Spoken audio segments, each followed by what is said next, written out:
What's going on, you guys? Welcome back to another collaboration between the Home Field Podcast and the 104.601 Podcast. I am Kyle Dabro, host of the Home Field Podcast. What's going on, everybody? I'm Kevin Valentin, host of the 104.601 Podcast. Kyle, what we got going on today, bro? So today we're basically just going to go over the two championship matchups, the one in the AFC and the one in the NFC. So we'll first go over the AFC Championship game between the Kansas City Chiefs and the Buffalo Bills. Kansas City is the 1 seed. They have home field advantage in this game. The Bills are the 2 seed. So just to kind of give you guys a quick rundown from last week's games in their divisional round. So Buffalo was able to beat Baltimore at home by the score of 17-3. And then last week, Kansas City was able to win a relatively close game at home against the Cleveland Browns by the score of 22-27. As it stands right now, 22-17, right? Did I say 22-17? You said 22-27. 22-17. Thank you. So, Kev, let me just get like your initial feel of the game. I'm not even asking you to just pick the game yet, but just your initial feel of this game as you see it right now. So, in my honest opinion, this game, along with the other one, is going to be a big toss-up for me. Like this is tough prior to Pat Mahomes getting injured in the game. Like this was going to be two of the strongest arms in football, if not the two strongest arms in football, two of the most powerful offenses in football, and then two above average defenses with two great head coaches going at it shot for shot for a trip to the Super Bowl in Tampa. Like, I don't know. I can see this genuinely being a shootout just because of how dynamic both offenses are. I can see this being a blowout on one side if Buffalo's inexperience comes into play.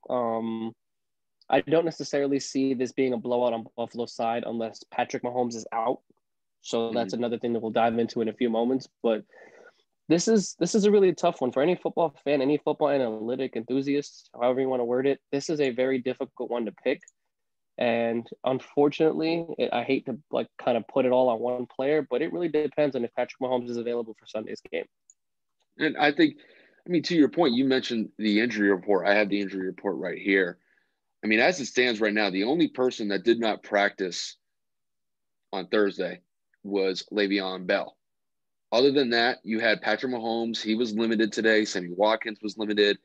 You had Clyde Edwards-Helaire. He was limited as well. And then on the defensive side of the ball, you got Bashaud Breeland. He was limited. I actually taped back that Le'Veon was the only did not practice. You had Willie Gay. He was also listed as did not participate either. So, off of the injury report, they only have two players that are listed as did not participate in practice. But Mahomes, as of right now, is practicing. Obviously, he's still in concussion protocol after that hit that he took in the third quarter against Cleveland last week. I'm with you on this one. I think the way that I kind of see this game, it is really indicative of one player, and that's Patrick Mahomes' availability. If he is not available in this game, it completely changes the dynamic of the game. And as far as I'm concerned, Buffalo's got a great opportunity to get to the Super Bowl if that's the case. Now, with that said, we don't know yet. He's still in concussion protocol.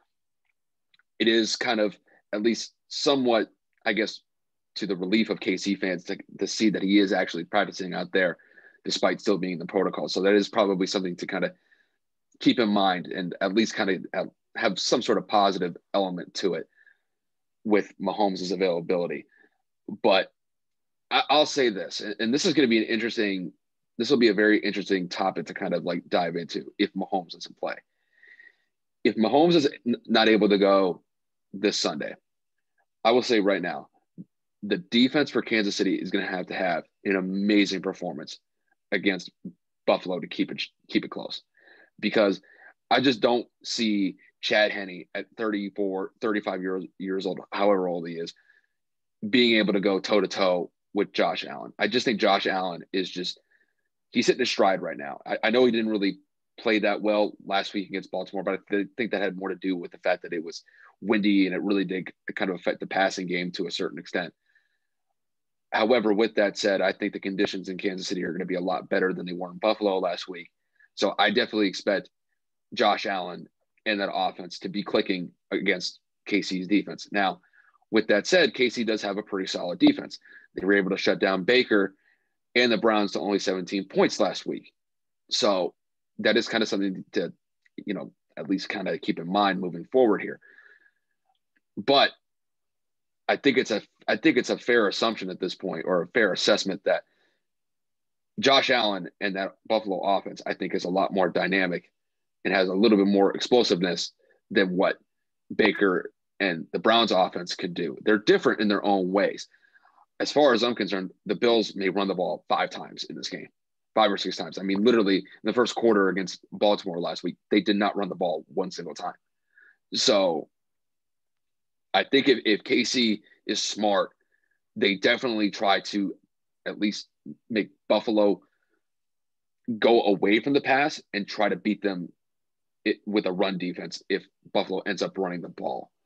But I think even if that is the case, I just don't see Buffalo really running the ball that much this game. I think the way that this offense has been going this year, it's been predominantly based on Josh Allen.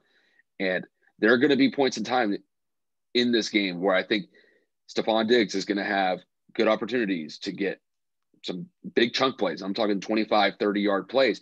They were able to get that one against Baltimore last week. Actually, no, I take that back. That was they were playing against Indianapolis where they hit up on that 40-yard touchdown. So even in the rougher conditions that they were playing in last week, Stephon Diggs still had 6-7 catches for over 100 yards.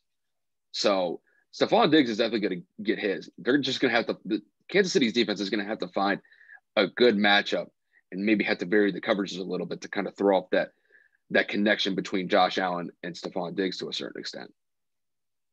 So exactly like you said, my issue though with Buffalo is they don't run the ball, right? Mm-hmm. Just like you said, if you are going to drop back and throw the ball 40 to 50 times, which is what's their head coach, Sean McDermott? Sean McDermott, yep. Yeah, Brian Daboll's the offensive coordinator. If he's going to sit here and think that Kansas City in Arrowhead is going to let Josh Allen carve them up for 300-plus yards, they're smoking some good stuff out there in Buffalo. We're talking defending Super Bowl champions, Andy Reid, Steve Spagnuolo, a defensive coordinator, a very good coordinator, a Super Bowl champion. Mm-hmm. They're going to be prepared. Now, if Zach Moss, Devin Singletary, and the rest of those boys are not ready, I think that is where no matter who plays at quarterback, Kansas City has the edge. Their playbook is not as complicated as others think. I mean, a lot of them are just dips and hooks and comebacks for Travis Kelce over the middle of the field, slants for Tyreek Hill, screenplays for Mecole Hardman and Sammy Watkins. It's not like the Buffalo offense where it's sling it and go home. The reason why Kansas City slings it is because they have the speed and they're just blowing through coverages. They don't scheme very difficult. I think they can even dumb it down further for Chad Henne. They have 3 great backs in Williams, Bell, and Edwards-Helaire, depending on the availability of the other 2, where Kansas City can run the ball between the 3 of them for about $125, $150, and I think that will slow the clock down. And I think that Chad Henne is really going to have to – I'm assuming based off of the hit, no matter how good he's doing in practice, I'm assuming Pat's not playing. That's my assumption. I have to say that just because that man ain't know what way was left. He didn't know which way was up. I don't care how good you're practicing throughout the week. If you don't clear that protocol, you're not playing. So I'm assuming that this is going to be all Chad Henne. If Chad Henne can just get in a small rhythm, run the football, and Kansas City's defense can just try to find a way to limit the pass and or rush Josh. Josh Allen is also a mobile quarterback. People forget that. Yeah. I think that Kansas City wins this game regardless in terms of no matter who plays the quarterback position, but they have to make Buffalo run the football, because if Buffalo goes and throws the ball 45 to 50 times against this Kansas City defense, you got the Honey Badger, you got Breeland, Chris Jones tanking up the inside. That is no defense to sleep on. That is no defense to disrespect. Too. You got Sorensen too.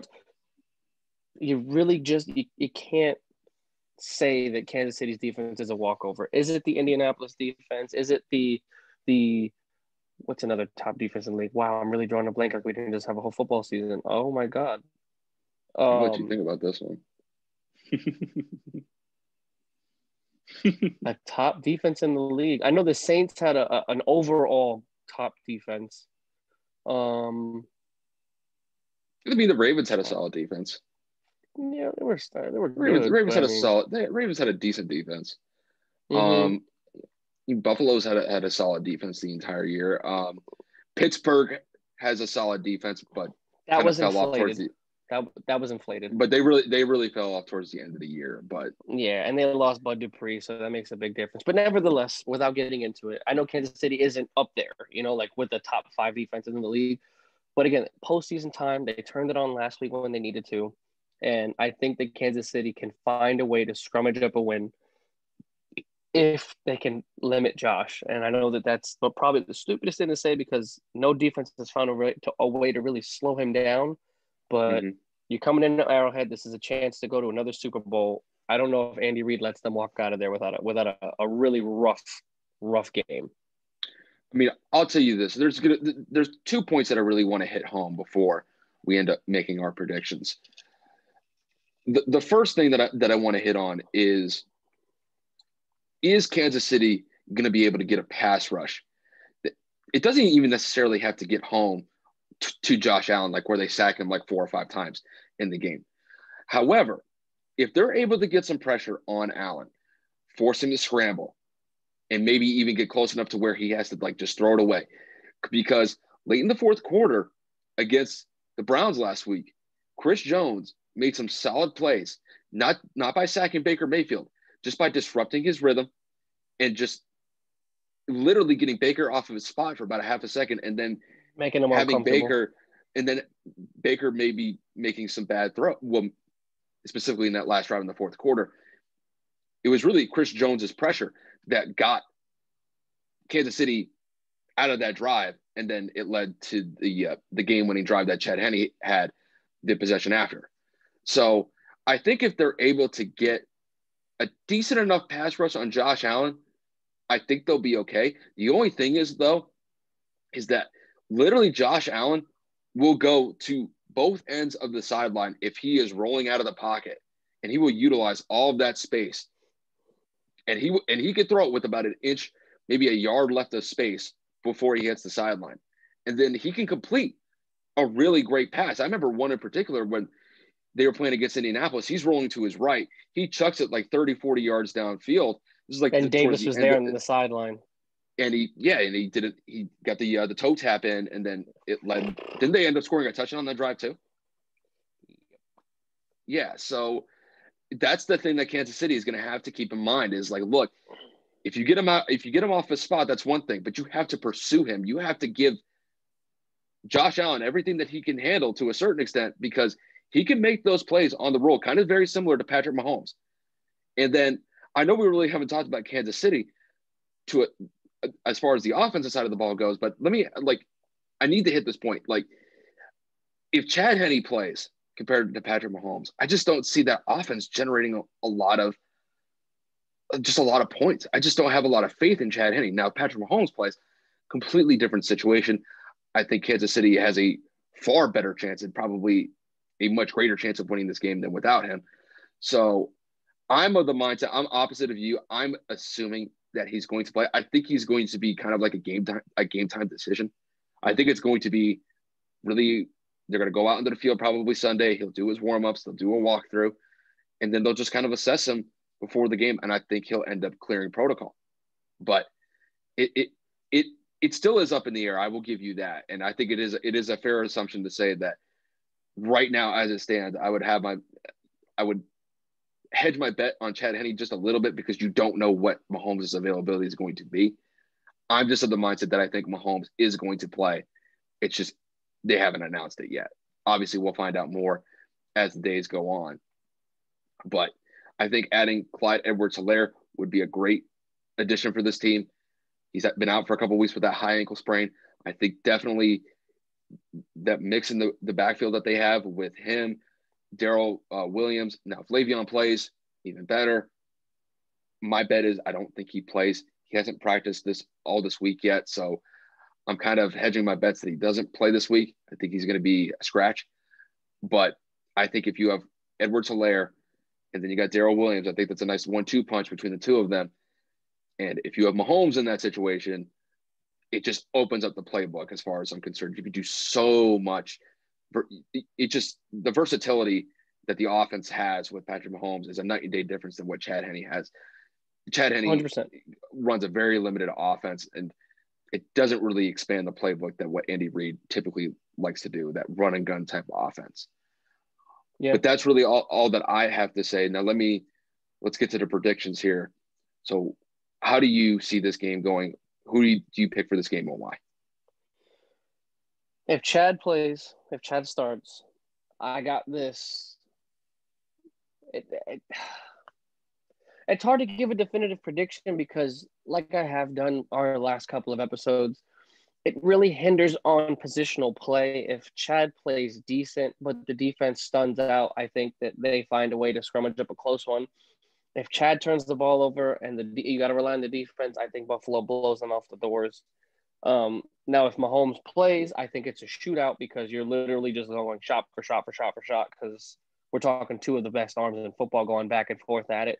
The weather, like you said, is going to be pretty simple. And I think it could end up coming down to the wire. So I'm just going to give a stupid prediction because normally I don't like to make this, but based off of Andy Reid, based off of what I've seen from Kansas City this season, I'm going to safely go with Kansas City. I don't have a score. I don't have a prediction. I don't know by how much, but I'm just going blindly Kansas City. If I had to put my wallet on the table, I'm putting Kansas City. I'll break it down to you like this. It's very simple. If Chad Henne starts because Patrick Mahomes can't go, I think the Bills win this one by 10 points. If Patrick Mahomes plays, I think Kansas City wins by 7. That's how I kind of see it. I really think that this is like a 17. This is literally kind of like a 3-possession type swing that we're talking about here. Just because Mahomes is literally the oil to that offense. Without him, that offense is – I'm just going to flat out say it. I think it's pretty stagnant. Even when you have Tyreek Hill, Travis Kelce, Mecole Hardman, Sammy Watkins, and then Clyde Edwards-Helaire in the backfield. But you still need an orchestrator of the offense to get momentum going. And I just don't have a lot of faith in Chad Henne. Patrick Mahomes, completely different. I literally think that if Chad Henne plays, I think they might score 17 points. I think if Patrick Mahomes plays, I think Kansas City scores like 31, 34 points. That's how I see this. That's how big of a swing that we're talking about here. Yeah. It's just, I mean, look, when the Chiefs were playing against the Browns last week, they were up, was it 19 points? It was like 22 to 3 at halftime. Yeah. And honestly, it probably could have been even higher just because I think Buck ended up missing a field goal and then an extra point. So they did leave some points on the board. If Mahomes stays in that game, I don't even think the Browns even have some sort of a comeback. I think Mahomes puts up 35 on Cleveland and it's a blowout. So now I agree completely, but Chad only threw the ball 8 times. Yeah, but I'll tell you what, they did. But there was one particular time that he threw it, and it was just an awful interception. Again, no practice, no first team reps. The guy hasn't thrown a meaningful snap in years. This is a whole week of practice. There's no way Andy Reid is going to leave him not prepared. I get it. Yeah, and that's true. It's execution though. And look, even Tyreek Hill, he had his frustrations with Henne and the way that he executed in the game, because I remember that there was one play in particular where it looked like Tyreek Hill was running an in route, and then he made a cut to the outside, but Chad Henne ended up, I think, checking it down over the middle to Kelce, I believe, and that was on 3rd down. And Tyreek was mad because it's probably going to be a touchdown if Chad is looking his way. So I don't know if I doubt that they're going to have those issues going into this week. Like you said, having those first team reps, I think, is a big difference. But I'll tell you this, if you're Buffalo and you see Chad Henne on the field, you've got to be excited because that defense is going to be Yeah, that defense is going to be hunting after Chad Henne, just He's because. going to look like some honey to the defense. Yeah, I mean, like literally, like it is got to be a huge confidence booster, like you said. And then with the trip to the Super Bowl on the line, those boys are going to try to feast on that Kansas City offense because they know that they're limited with Chad Henne compared to Patrick Mahomes. So the way that I see this, like I said, if Chad Henne plays, I see Buffalo winning this by about 10 points. So like 27-17. But if Patrick Mahomes plays, I see it 34-27 Kansas City. And I really do think it stems to that one fact of, is Mahomes going to play? And literally, everybody's eyes have been focused on him these last couple of days, ever since he took that hit against Cleveland, where basically he had no idea where he was. Like he could barely, like he was stumbling trying to get off that field last week against Cleveland. So it's a really tricky situation right now, and we don't know what it's going to be. But we still have 2-3 days before they end up playing. So a lot can change in that time. But I think it really is indicative on whether or not that Patrick Mahomes plays or not. But it's tough. It's a tough situation just because there's just an unknown with Patrick right now. Yeah. That's really all I can say. Mark. Side conversation, sidebar. We tend to do these every couple of episodes. Can we talk about how bad Le'Veon Bell has played in Kansas City? The hype behind him signing there was immense, and he has played subpar football. Mm-hmm. Yeah. I don't know if he's like, look, I've been looking at this injury report. Now, granted, I have not been looking through Kansas City's injury report ever since he got there. It seems to me, though, like this knee has been an issue for him. It seems to me that he has probably been limited, very similar to what I'm not going to say like what Drew Brees went through. Drew Brees had a litany of injuries, but yeah, we saw. You saw that report this week. A torn what? He had a lot of injuries that he kept under wraps, and it could be the same for Le'Veon here too. He could be dealing with just a litany of injuries that we don't know about. It wouldn't surprise me if Le'Veon ends up getting some sort of offseason knee surgery or some sort of like scope on his knee, just because it seems like this has been an issue. His availability has been an issue with Kansas City so far.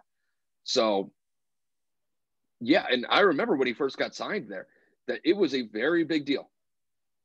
People were basically on their rooftops, basically just saying Kansas City's instantly going to the Super Bowl. And yet he has not really produced in any way whatsoever as far as any sort of significance. It's really been Clyde Edwards-Helaire for the most part until he had that high ankle sprain at the end of the regular season. Which is when I thought Le'Veon was going to take the reins and say, "Now I don't want to split. This is going to be all me." And honestly, I think Darrell Williams is going to have somewhat of a decent impact in this game. I think if Chad Henne plays, they're definitely going to run the ball, and it won't just be Clyde Edwards-Helaire. Darrell Williams is going to get some touches in this game. So do not count him out either. But, yeah, it's just with Le'Veon. He's only a few years removed from being arguably one of the best running backs in the league with Pittsburgh. And then he goes to New York, doesn't really do much there as far as anything. Has done nothing. Now he's on arguably the best team or one of the best teams in the league, and they just haven't really been able to get him to produce in any significant way. And it could just be him getting to the point where his body is just breaking down. He is not the youngest running back in the league right now. And it could just be age. It could just be age and attrition getting to him. Very similar to what is happening with Todd Gurley. I know Todd Gurley has problems with arthritis in his knees. You could just kind of be seeing like a same thing from Le'Veon Bell. It's just, he was ascending his whole time in Pittsburgh. Obviously, he probably plateaued when he was playing with Pittsburgh. And then ever since, it's just been a slow downhill trajectory for him. And who knows? He could retire in a year or two from now, or he's going to have to revert to maybe just like a second option for the running back position for any team that he's on, whether it's with Kansas City or another team down the road. Well, the future's still out with him, but we'll see. he was smart taking that year off to get that bag because New York gave him a shit ton of money. He'll never get it again, and he will never see anything upwards close to the salary he made, or should I say the annual money he got yearly. No. He has been a shell of himself since he left Pittsburgh. Granted, New York's offense absolutely dumpster fire. Adam Gase wasted a year and a half of his career because they did not know what was going on there. And Kansas City's got the offense for it. I mean, man, that he wasn't going to get 25, 30 touches like he was in Pittsburgh, but he definitely has had some chances and he has not capitalized. So no. I do not know what's in store for his future, but I just thought I'd bring that up because usually when you used to say Le'Veon Bell on any report that wasn't an injury report, it was like, yo, I'm, definitely leading towards the offense that's got this guy on it. That's not the case anymore. No, unlike the other game, because one team has a stud in their backfield. Yes, they do. And since you want to bring up that game, we will transition into the next game. And we will talk about the NFC Championship game between the Tampa Bay Buccaneers and the Green Bay Packers. So kind of just to give you guys just a quick recap of where both teams stand and how they got here. So we'll start with the number 1 seed, Green Bay. They have home field advantage throughout the entire playoffs. And last week, they were able to beat the Los Angeles Rams by the score of 32-18. And then the Bucs are the 5th seed, so they're the first wild card seed. They were able to beat the Washington football team the first round of the playoffs, and then they were playing against New Orleans last week. And by a lot, Tampa went on the road and upset New Orleans, winning by the score of 30-20. So kind of similar to what I asked with the AFC Championship game. Not even asking for a prediction at this point. Just what is your overall feel of this game? What's your opinion on where these two teams stand as it currently looks like right now? Okay, I'm excited about this game, and I'm an AFC guy. Mm-hmm. I want to see this game. I don't give, even if Pat plays, I don't give a shit about the AFC. I want to see these two former MVPs, former Super Bowl champions, senior citizens in the NFL, some would say, go at it in Lambeau. This man, Tom Brady's played on the cold his whole career, so I ain't worried about it. They got 2 great run games. They have 2 solid defenses in terms of stopping the run. Tampa's played better in the past this postseason, so I don't know what's going to happen there. But, man, I want to see Devontae Adams light it up, and I just want to see Tom Brady just continue to prove time ain't beating him anytime soon. The anticipation behind this game of can Tom go for 7? Is Aaron going to show Green Bay drafting Jordan Love was a big mistake? Like, who's going to win? Who's going to go to the Super Bowl? Is Aaron Rodgers going to dethrone Patrick Mahomes for the MVP? I mean, there's countless headlines in this game. The excitement behind this game to me is incredible. I predicted this matchup back in September, so I'm just beyond excited that it came true. I can't express my excitement more than I just did, honestly, because I'm just gonna go off. So I mean, what do you got? Man, I'll tell you this: you sound like a kid in the candy shop right now, dude. I mean, look, this to me is the matchup of the weekend as far as I'm concerned, and I'm not going to discredit that matchup between Kansas City and Buffalo. If you got Patrick Mahomes and Josh Allen going at it, I mean, you're talking about potentially the best quarterback matchup in the AFC for the next decade to come, potentially in the AFC between Mahomes and Josh Allen. With that said, though, I'll transition back to the NFC Championship game. This game, to me, this is, I think, what a lot of people have been waiting for. A matchup between arguably the greatest talent that we've seen at the quarterback position with Aaron Rodgers versus basically the undisputed greatest of all time in Tom Brady. And granted, I think a lot of people wanted to see this in the Super Bowl, but we'll have to suffice with this being in the NFC Championship. So this game to me is just a really fun game to dive into, just because there's, like you said, there's so many aspects of this game that you could literally point to and just dive into for 15, 20 minutes apiece. Like, you could look at like what Tom's been able to do for Tampa. I mean, look, Tom Brady went from 6 Super Bowl championships with the Patriots, goes down to Tampa with a completely new team, a completely new head coach, a new system, new players to get accustomed to. And yet he's in the same position that he's basically been in for the last decade with New England. It's absolutely incredible. And it's just a testament to his ability to just galvanize the players around him to get them to play their absolute best. Now, when you look at the other team with Aaron Rodgers has been trying to get back to a Super Bowl for over a decade. It's been a decade since he won that Super Bowl against Pittsburgh in 2010. And now he's finally got his opportunity that he's been really, I guess, savoring for, because now he does not have to play the NFC Championship game on the road, because whether it was in San Francisco, whether it was in Atlanta, whether it was in Seattle, he was always on the road, and they were close to winning some of those games. I mean, some of the matchups that they had against Atlanta and San Francisco were absolute blowouts. But now it's on his turf, and now he's going up against the greatest quarterback that's ever played the game. And I'll tell you what, it is going to heighten both of their play to levels that we've always wanted to see, but now we actually get to see it in front of us. The only thing that I'm concerned of with this game is the weather. The weather is going to play a factor in this game. I looked at the forecast. It's going to be about 29, 30 degrees, and there's about a 50% chance of snow.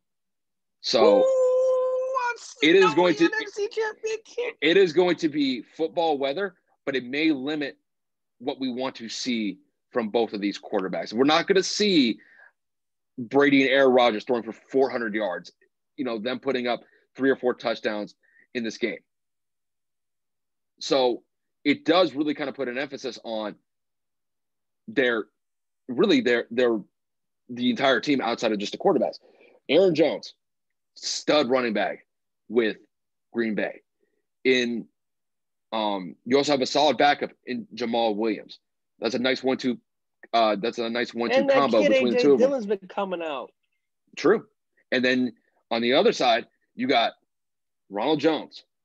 And he's been fighting kind of a quad injury the last few weeks, but he made a pretty solid impact for Tampa against New Orleans last week.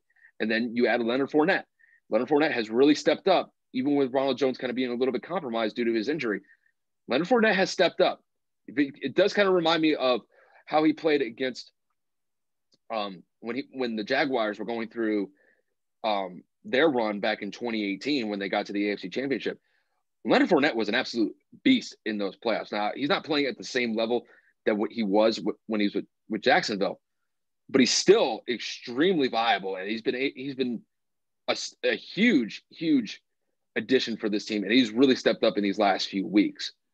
And then, I mean, dude, like the receiver matchup that we have here, I mean, you got Mike Evans, Chris Godwin, AB. We'll see about AB. AB is kind of a question mark right now. You still got Gronk, you got Cameron Brate, and then on the other side, you got Devontae Adams, you got Robert Tonyan, you got Alan Lazard, who has really picked it up these last few weeks. He's really made a solid impact with Green Bay. I mean, and that's just on the offense. Valdez-Scantling, it's pretty nice. Yeah, so, I mean, just from an offensive perspective, this game is going to look fun. I just don't know if it's going to actually materialize on the field because of the weather. Then that's kind of the thing. But with that said, let me just ask you straight up. What is your prediction for this game? Who do you have winning this game and why? Okay, so I got Green Bay straight up. No ifs, ands, or buts, no outcome. Solely because best receiver in football is on that team. That Tampa Bay secondary, don't want to hear it. If Jalen Ramsey couldn't guard this man, ain't nobody on Tampa going to guard him. You could put 2 people on him, he might still go up and get it. And I think that double team is going to leave a lot of people open. And if you stack the box for that 3-headed monster that's back there in that backfield, man coverage on Devontae Adams all day, so be it. Top-rated corner with, I forget his first name, but Alexander on Green Bay. Jair Alexander has played out of his fucking mind. And I don't remember the statistic, but it was like the first time an NFL team had the best receiver and the best cornerback on the same team was, I don't even remember when it was, but it's like unheard of. Mm-hmm. Green Bay's and pass arguably rush, arguably the best quarterback. You like, I get it. Tom's been beating people. Tom's been upsetting people. Tom's been shocking the world. The running game has been great for Tampa. The run stop has been great for Tampa. I'm curious to see how Green Bay is going to combat that whole rush defense. But you got to pick your poison. You lock up that run game, or you say, yo, lock up this man Davante Adams. It reminds me of the Ohio State game where it was like, what you gonna do? Because Ohio State's 3 running backs is pretty fucking nice, and then Green Bay's running backs is nice, but they talent is Davante Adams. So I got Green Bay going up, but I got Green Bay winning, especially since they home and it's gonna snow. I got Green Bay winning by 10. I'm gonna go out on Come a on, limb here. tell me. Go out Come on, tell me your boy's going. I think the Bucks win this one. I think they win it by 4. I think they win it by 4 points. It's going to be a fun game. But look, I think the last time that Brady played in Lambeau, I think it was in 2014. And I remember one of the lasting images that I remember from that game, it was an absolutely great game, was Aaron Rodgers had a 3rd down conversion to end the game. And all I remember was the camera on the sideline that was pointed at Brady was him just screaming, just everything that you could imagine. The dude was pissed that Rodgers got that 3rd down conversion because Brady definitely wanted to get one last crack to win the game on the road against Aaron Rodgers and the Packers. I don't know. That's probably not going to play any factor in this game whatsoever, but a little bias up here, a little bias. There's a little bias. I mean, look, he's not on the team anymore. I still rock the Patriots, but I gotta support my guy too. So, here's the thing. Let me just not get off. Let me talk something about other than just Brady. I think, look, Green Bay's gonna have to deal with this rush defense, and I think the one thing that they're probably going to at least try to do is focus on running the ball. Here's the thing. If the Saints had actually run the ball more with Alvin Kamara, they would have had probably a better chance to win that game. But they kind of went away from the run game in the second half, and they kind of more relied on Drew Brees to throw the ball. I think if Green Bay is smart, they stick with the run game the entire time. Will they do that? I don't know. It really kind of depends on the tempo of the game. But I do have faith in Tampa's run defense to not completely neutralize Green Bay's rushing attack, but slow it down. Slow it down to a certain extent.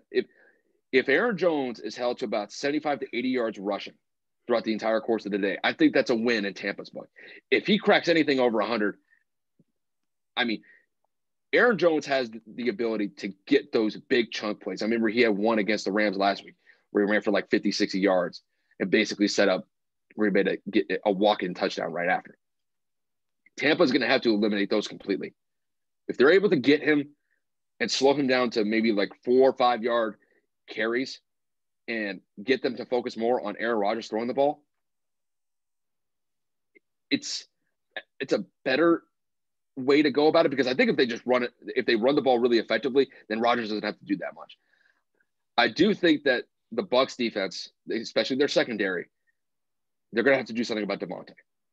Now, Jalen Ramsey last week was able to slow him down to a certain extent. I still thought Davante had an overall pretty solid game going up against one of the best cornerbacks in the league. So when you look at Tampa's defense, what they were able to do to Michael Thomas last week, that's big. Michael Thomas is one of the best receivers in the league. He's getting paid $20 million, which is a premier price for one of the top receivers in the league. With that said, though, they're going to have their work cut out for Davante. Davante is going to give them problems, and especially up in Green Bay, because that connection between Aaron Rodgers and Davante up in Green Bay is just money. But I think if they're able to vary the coverages a little bit and give Davante some bump and run coverage, they got a shot. If they play in that zone defense, then as far as I'm concerned, the Bucs are going to get cooked. But I think they got to be physical with those receivers, especially Devontae. So I think best case scenario for the Bucs is they got to make sure that Devontae doesn't beat them. If Robert Tonyan or if Alan Lazard or Marquez Valdez-Scantling beat them, I think that's something that they'll live with. But they should not let Devontae just cook for like 10, 15 catches, 120, 150 yards. Because if that happens, the Bucs are going to get cooked. But now that I've talked more about the defense, the part that I'm going to focus on here is I think Brady is going to just do enough to get them past Green Bay. I think, look, if they have AB out there now, AB's health is kind of a question mark right now. But even without him, I think the connection that they're going to have between Mike Evans, Chris Godwin, Scotty Miller, Cameron Brate, and Rob Gronkowski, that's a lot to deal with. Now, obviously, I think Jair Alexander is probably going to be matched up with Mike Evans. So Chris Godwin has got to step up. He cannot drop any more of these passes. He had that one potential touchdown last week that he should have caught. And then he had his struggles against Washington. Had four or five drops. Chris Godwin, I think, is the X factor here. I think Mike Evans is going to have a tough day against Jair Alexander. Chris Godwin is going to have to be a man. Literally, he has to be the man that kind of carries that wide receiving core, because I think Mike Evans is going to have a tough day.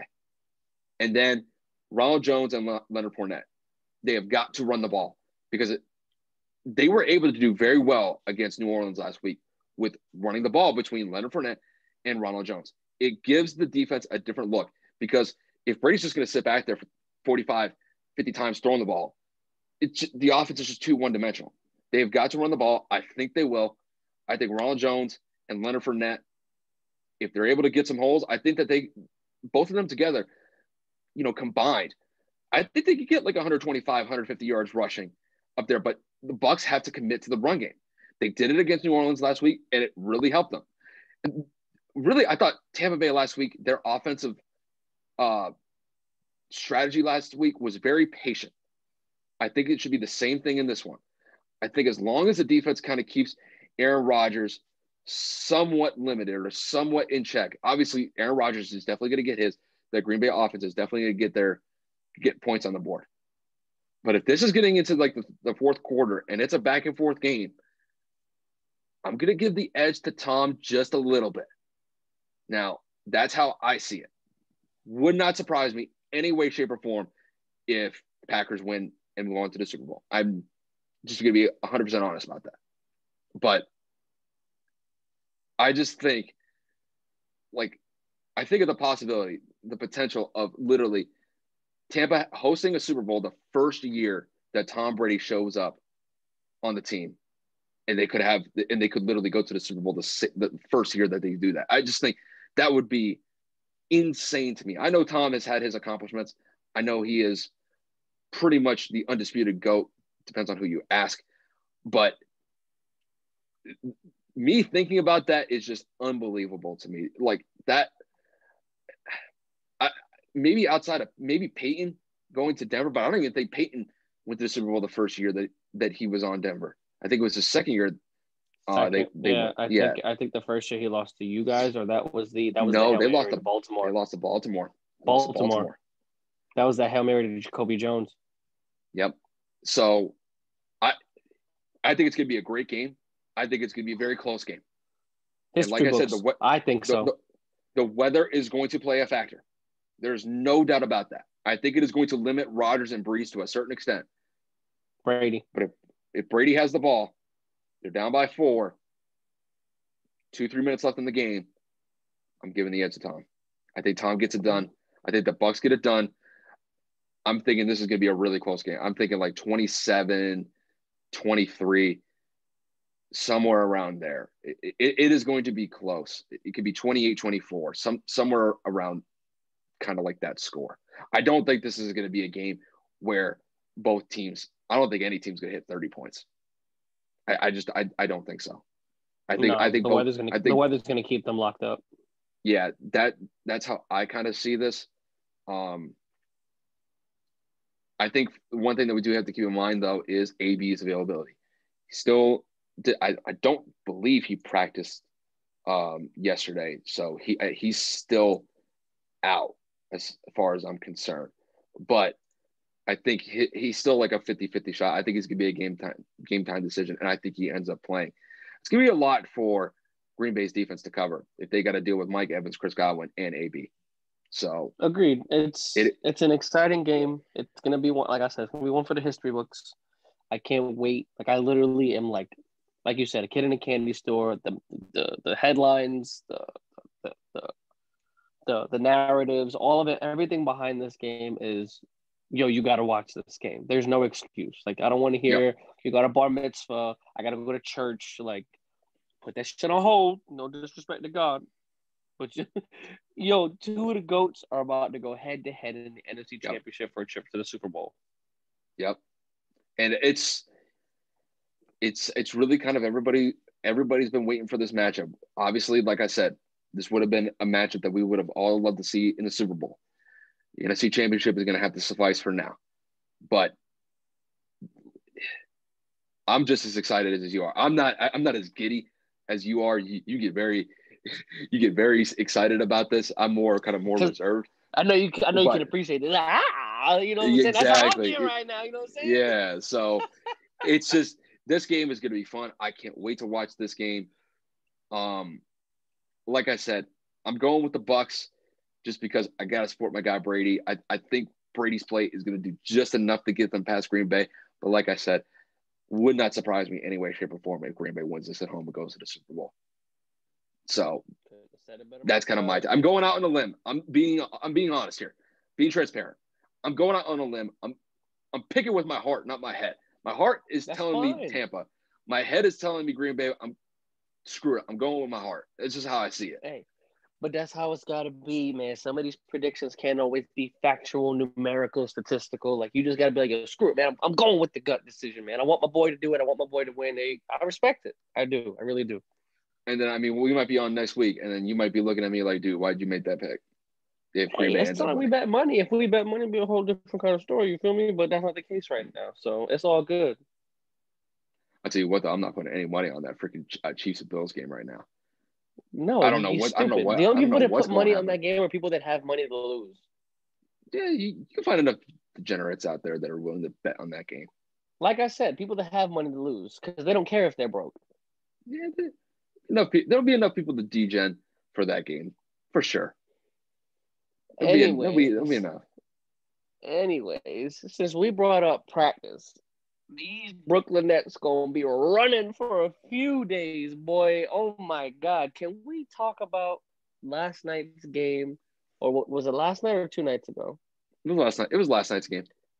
So can we talk about this man, Colin Sexton, out of the University of Alabama, dropping 42 on that three-headed monster's freaking forehead last night, bro? In Cleveland. Kyrie's returned since 2017. They get upset in double OT to the Cleveland Cavaliers. Give me something, man, because I'm about to go off. To quote the famous Wobe on Twitter, and I think that's his name. They saw $148 million burn up in smoke last night. In reference to the Nets having Kyrie, Kevin Durant, and James Harden out on the floor. Now, look, this is going to be a experiment with the Nets as far as I'm concerned, because the Nets have no defense whatsoever. Any defense that they had went away in that trade. There's no defense on that team. They were running Jeff Green. They were running Jeff Green at the 5 last night. Jeff Green, I think, is like on his best day 6'5", 6'6". Like, dude, like, who's gonna defend the rim? Who's gonna get rebounds? Like, they don't have any depth. I think on their team they only have like 8 or 9 guys. They don't have that many players to kind of. They don't have a lot of reserves to kind of go to, and their tallest guy I think is KD or like DeAndre Jordan. Steve Nash like looking at the edge of his bench like this. You want to play? But look, we have seen this type of play before. Houston ran this offense, ran this type of team just a few years ago. I think PJ Tucker was running the 5. I'm just like, Mike I just don't see D'Antoni's the assistant coach. That's all I'm gonna say. I mean, look, that happened last night against the second worst offense in the league. Cleveland does not have that good of an offense. And if Colin Sexton can go out, drop 42, drop 20 consecutive points for Cleveland to end the game, almost kind of literally like reminding me like LeBron against Detroit in the Eastern Conference Finals. He went on like that type of run. Scored the last 20 points for Cleveland. I mean, 25. And that was with Kyrie guarding him. So, and Colin was making his shots, and they were contested shots. Whether it was over Kyrie or KD, because they even switched KD on him in the second overtime. Didn't matter. It didn't matter. Colin was cooking. I mean, the only thing I'll say about the Nets, as far as their offense goes, is they're going to put up points. They have to consistently put up 120 points a night, because they're going to give up at least 120.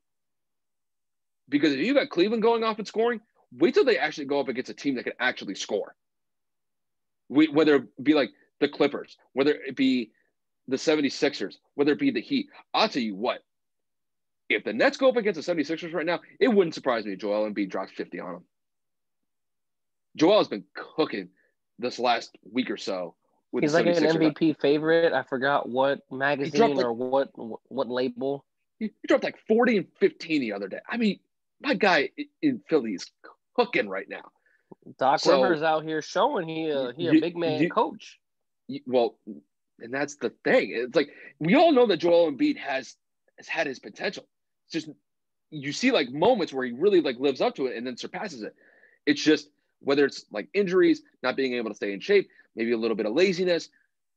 He's kind of always been just below his potential. But now with Doc Rivers running the show, now you get to see it. I would love to see that matchup of freaking Joel Embiid down low against the Nets. Joel will cook down there. And that's the thing that the Nets are going to have to really address over these next couple of weeks. Listen, we talked about this previously. I think they need to trade Kyrie. I think they need to get some sort of depth on this team. Because right now, they can't run this team defensively. The Lakers would sweep them or do a best of a gentleman sweep. The Lakers would cook them right now. I think anybody out of the West would do fairly well against them just because they can't defend. The Nets are going to put up points. But if they don't figure out these defensive issues sooner rather than later, they're going to linger. And the questions are going to start to arise. It's like, yeah, you got James Harden, but look what you gave up in the process. You gave up pretty much your entire depth on your bench, and you were giving up some starters. So, I mean, look, having a three-headed monster is great. And literally, you have probably 3 of the top 10, top 15 players on the starting 5. The offensive capabilities of that team is just through the roof. But at what expense? You just lost to Cleveland last night, and they scored 140-some points. And each of the 3 teams they played are under 500 in the No. 2 of the 3. The Magic, the Bucks that they barely beat, and then the Cavs. Like they're scraping wins and scraping games like marginally. This defense is historically bad almost in a 3-game stretch. It's terrible. Yeah. It wouldn't surprise me if they end up as like the worst defense we've ever seen. But if this is a system that they want to run, they're going to score 30 a pop. But here's the thing. It really reminds me of what Houston ran a couple years ago. And look where it got them. Got them close. Almost got them to the finals. But nope. I gotta be honest. I gotta be blunt. The second they hired Mike D'Antoni, I said this wasn't gonna work. That man offensively, for some odd reason, I don't understand how people love his system. Spread it out and keep shooting. Spread it out and keep shooting. Spread it out and keep shooting. Bro, every team you have been on has sucked. Like, the Knicks, poop. The Suns had their little run. They could never get over the hump. The Rockets, they would get right, and they never could get over the hump. And then you go and change the system to have PJ Tucker at 6'6", run the 5. Bro, I don't know what you're smoking because Golden State is the only team in the entire world that has ever run a center that's smaller than 6'10" and win championships. Yeah. He's not going to be Steve Kerr. The system that he run obviously does not work. A record-setting, 27 or 28 straight NBA, 28 or 27 straight threes missed in a playoff game, worst in history. And you kept encouraging it. We're going to find our stride. You heard him in timeouts. We're going to just keep shooting. We got open looks. We're going to knock them down. Once they start falling, they'll start falling again and again and again. Bro, stop shooting. That's their problem. They have 3 ISO players with a center that can't shoot free throws and Jeff Green, who's like 34. That is your 5.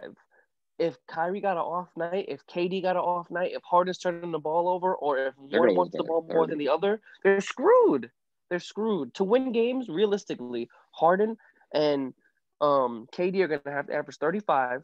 Kyrie's going to have to average like 25, 8, and 9. Like, I don't know. It's realistically, you gave up like 120-some points to the Magic. You gave up 123 points to the Bucks. You gave up 140-something to the damn Cleveland Cavaliers. I get it. Kyrie's first game back in, 2-3 weeks. I don't want to hear it. The rest of the team has been there. Brooklyn's got to get it together and or ship this man Kyrie Irving off to another team and get some depth, like you said. Because if this keeps going throughout the entire season and teams start to see, well, KD's going to get his anyway. Well, James Harden's pretty much unguardable. KD's already averaging 30. I'm just going to focus on us getting to the rim because they can't guard us. I'm just going to get a switch on KD. I'm going to get a switch on DeAndre Jordan or whoever's guarding down low. And I'm going to attack the basket or I'm going to put up a shot over them. Like, it's common sense basketball. They can't defend. I'm going to find holes. You're going to run the zone. I'm going to poke holes in the zone. Brooklyn offensively has the potential to be historic. Defensively, they have the potential to be just as historic. I don't know. Yep. Yeah, I'll tell you this. I think with them moving forward, I think here's what's going to be very interesting to me. I think they're going to try to run James at the point. If James can run at the point, because he had like 12 assists last night. James Harden had a triple-double last night. So I wonder if they can find some sort of system where he's running the point, but it's going to be so weird because like Kyrie's usually like the primary ball handler, but it was weird seeing James being the facilitator, getting assists. I mean, I think he had like 12 or 13 assists last night. But Kyrie's never been a pass-first point guard. That's always his thing. He is a scoring guard. A lot of people get the misconception of you play point guard, that means you get assists. No. Kyrie's always been I'm going to get to the rim. Because here's the thing. I'm of the mindset that this team does not have enough depth to win a title. Nope. They just don't have it. And I think what they're going to try to do is try to experiment with this to see where it could go. But I don't think Kyrie's going to be a part of this. I really don't. If they go this entire year keeping Kyrie on the team, and then they somehow get to the finals this year, that would be fantastic for them. Good on them. I don't know if they're going to win the finals per se, but I just don't see this team getting and winning the finals because I just don't think they have enough depth. And the only player that they're going to move that is going to bring a decent amount of depth back is Kyrie. They're not going to trade James Harden. They just traded for him. I realistically think that this is not sustainable. I just don't think that this is going to work in the long run. It may work in spurts, but I mean, if they continue to lose games to anemic offensive teams like Cleveland or maybe something like Detroit, this team's in trouble. So here's what I'll say. Let this play out for a week or two, maybe even a month. I don't know when the trade deadline is. I don't know when it is. I don't know either. It's usually before the All-Star game, isn't it? Let them try some things. Let them see and experiment with some things to try to get some matchups and maybe some looks at different guys running different schemes. But I just don't think for the long term, I don't think it's sustainable. It's just it's not feasible. It's not realistic. it's a little bit different than what Houston had. I mean, the system is very similar. The players are different.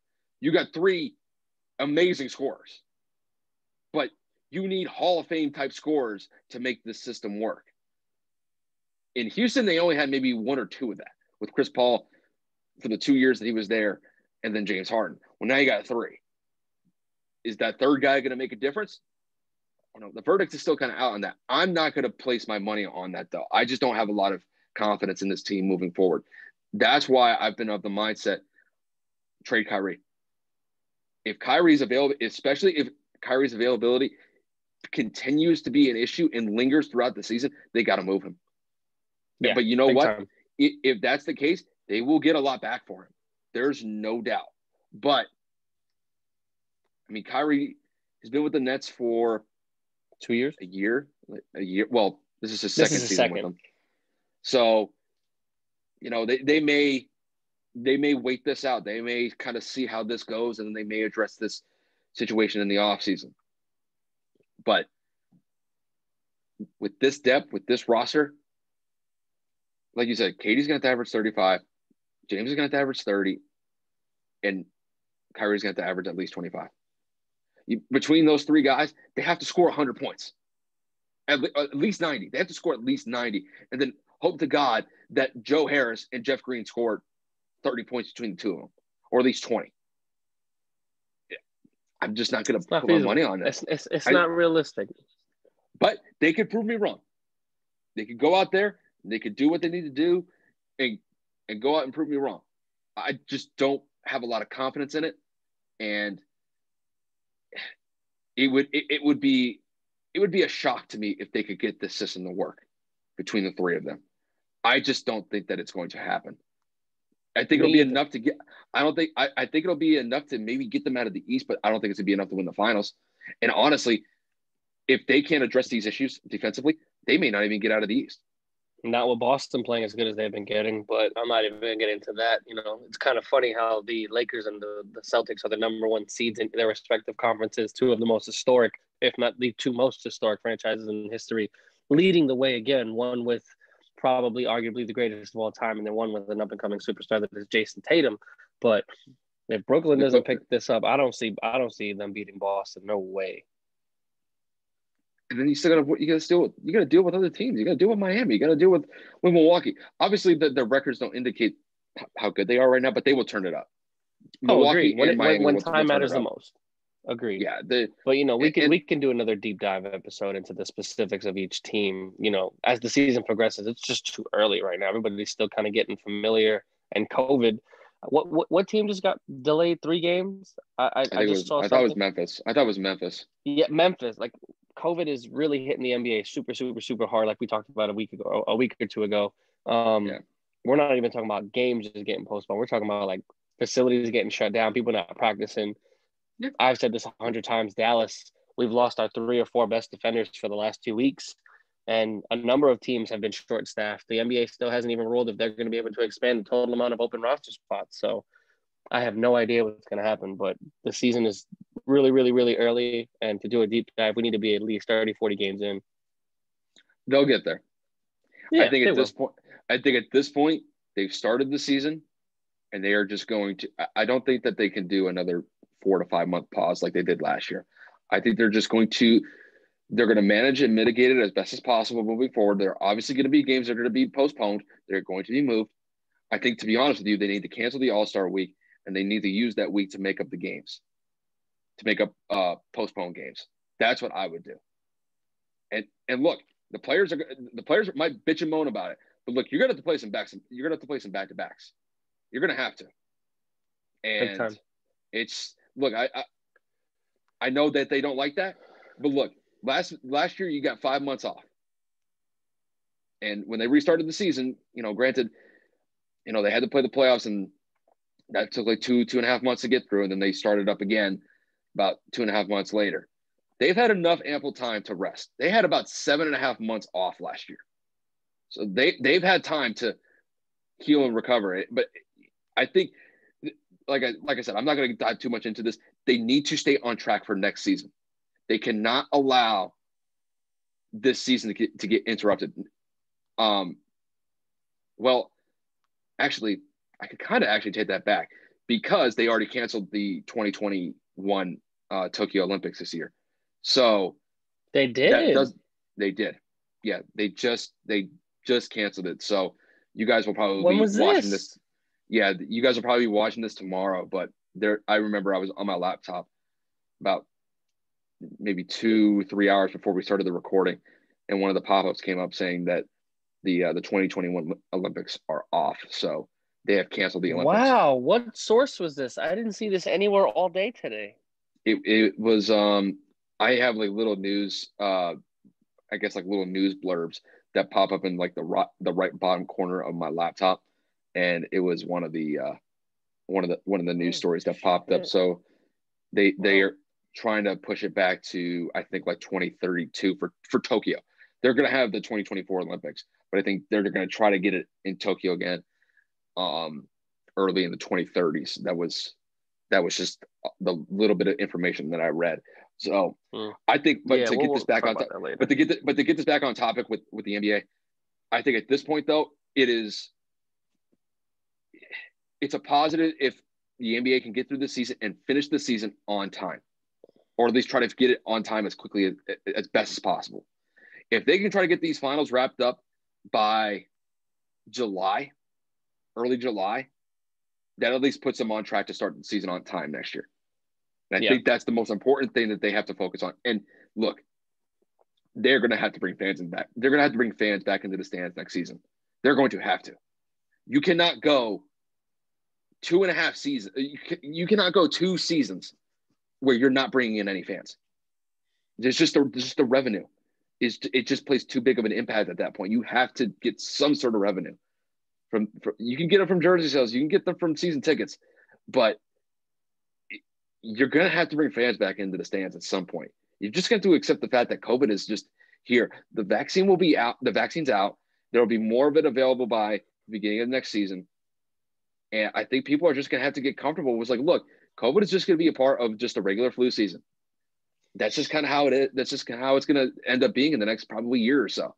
People are going to have to get comfortable with this. I know that people are very, very hesitant about doing things the way that we used to before COVID. But it cannot be, we cannot continue to live kind of like in this like 1 foot in, 1 foot out. It's either you go all the way and you lock everything down, which I think is just a terrible idea, or you kind of just do the best to mitigate it as time goes on. We're in that stage where we're still balancing it.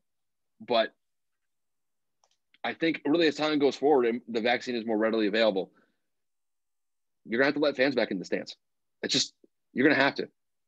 Because look, I mean, player salaries are going to be affected by this. So the overall revenue for the league is affected by this. So I think at this point, get through the season as best as you can. Try to get on track for next season. That's it. Fair enough. I believe that's everything we have. I don't know if we have anything else to talk about. I know I don't. You got anything to say? I got one thing to say. Go ahead.